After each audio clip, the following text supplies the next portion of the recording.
Okay, so next we're going to talk about residuals. This is actually an Algebra 1 standard. I used to teach Algebra 1. I think we kind of avoid it. So that's why you haven't been introduced to it. But a residual is just the difference between the actual y, actual value y, and the value of y predicted. That's all it is.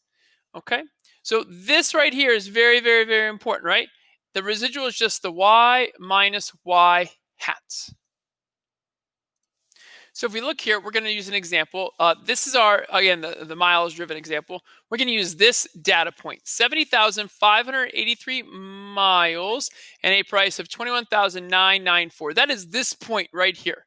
So this point right here, this is that point. And it is the coordinates of x and y. The x value, 70,000 miles, and the actual y value. This is an actual point. This is an actual y value, actual y.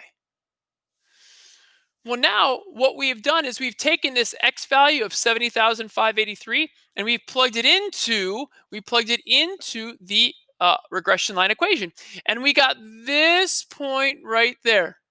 That point right there that's on the regression line has the same x coordinate, but now its y is the predicted value. Okay? And what we can see is that when we take this predicted value, which is higher than this point, the actual point, and subtract it from that actual point, we get a negative value. This is telling you that the actual value of that truck is 4765 less than predicted. So this is dollars, right? Negative $4,765. That's the difference between the actual and the predicted. Again, this is saying that the actual price of the car is $4765 less than expected.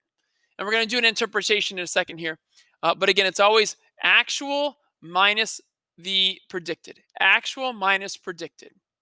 All right. Okay, so let's do an example and see how we do. All right, so example 2, does tapping a can prevent a soda shower? 2 students vigorously shook 40 cans of soda and randomly assigned each can to be tapped for 0 seconds, 4 seconds, 8 seconds, or 12 seconds. Then after opening the can to clean up the mess, the students measured the amount of soda left in each can in milliliters. Here's the scatter plot along with the regression line. Y hat equals 248.6 plus 2.63x, where x equals tapping time in seconds and y equals the amount of soda remaining in milliliters. So again, I think this is like not a myth, but like, I've always seen people do that where they take a can of soda and they always tap the tab before they open it because they think it like settles down the bubbles. I'm not sure. All right, so and there's your graph there. There's your data points. There's your line of best fit or your regression line. A, calculate the residual for the can that was tapped 4 seconds and had 260 milliliters of soda remaining. So this is an ordered pair, right? This is the ordered pair 4 to 60. That is on your graph. This is an actual data point. So it's got to be one of these two. I'm going to say it's the lower one. So that is the point 4 to 60. So now what we're going to do is we're going to take this x value of 4 and plug it into our regression line right here. So y hat equals 248.6 plus 2.63 times 4. And I'll take a picture of that, and we'll go to Desmos Graphing Calculator, and we will go ahead and type that in and see what we get. Okay. All right, so I'm going to leave here. Desmos Graphing Calculator. Let's clear all this to get it out of the way. Okay, so I see 248.6 plus 2.63 times 4. 259.12. 259.12. So the predicted y value is 259.12 milliliters.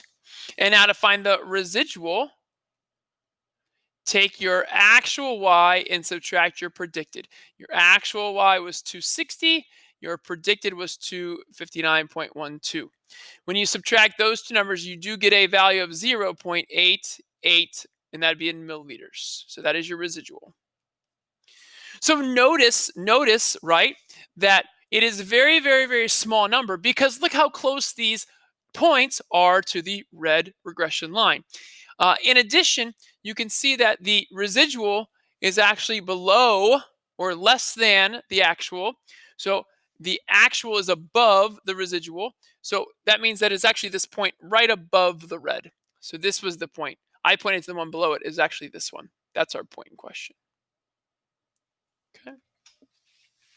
All right, and now we're going to interpret the residual. Again, this is an important idea, so please pay attention.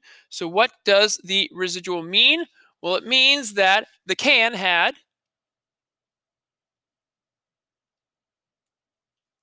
0.88 milliliters more soda remaining than expected. So notice the word more, that's the positive, right? So if it was a negative number, it would have been like 0.88 milliliters less than expected.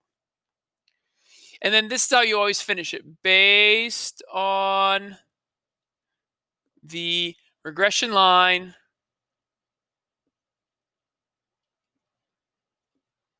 using x equals tapping time that was in seconds. So you always, in this interpretation, discussing the explanatory variable. So the first part of this interpretation is about the response, the y, and was it more or less than expected? And then the second part is always saying, based on the regression line using x equals and whatever your x-axis says. All right, great. One more video coming.